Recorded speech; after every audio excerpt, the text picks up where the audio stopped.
കാസർഗോഡിന്റെ തനത് രുചി മാത്രം ലഭിക്കുന്ന ഒരു കഫറ്റേരിയ ഉണ്ട് ദുബായിൽ.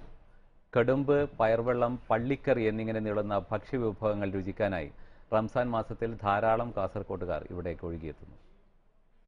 ദേരാ ദുബായിലാണ് ഈ കഫറ്റേരിയ. കാസർഗോഡിന്റെ തനത് രുചികൾ മാത്രം ലഭിക്കുന്ന ഇടം.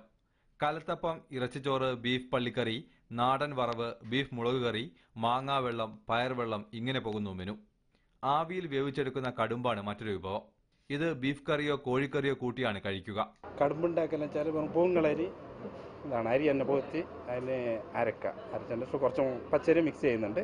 രണ്ടും കൂടി അരച്ച് അതിനെ കുറച്ചും ചൂടാക്കി ഇതാക്കിയെടുത്ത് കുറച്ചും മാലിഷ് ചെയ്ത് അതിനെ രണ്ട് രൂപത്തിലുണ്ടാക്കി എനിക്കൊരു അമർത്തിയിട്ടൊരു ഇതുണ്ടാക്കും, കുറച്ച് വെന്ത് കിട്ടാൻ വേണ്ടി പെട്ടെന്ന്. കോഴിയിറച്ചിയിട്ട് വേവിച്ച ചെറിയ കടുമ്പുമുണ്ട്, കോഴിക്കടുമ്പ്. പച്ചരി അരച്ച് അപ്പോൾ തന്നെ ചുട്ടെടുക്കുന്ന നാടൻ ദോശയും ഇവിടെ. തേങ്ങ ചിരവിയിട്ട മട്ടൻ വറവിനും ആവശ്യക്കാർ ഏറെ. റമദാനിൽ കാസർഗോഡിന്റെ തനത് രുചി ആസ്വദിക്കാനായി ധാരാളം പേരാണ് ഇവിടെ എത്തുന്നത്. 2-3 വർഷമായി ഇവിടെ കഴിക്കും. നോമ്പിന് സ്ഥിരം ഇവിടെ വരും. നല്ല നാട്ടിലതേ രുചിയും നല്ല ടേസ്റ്റുമാണ്.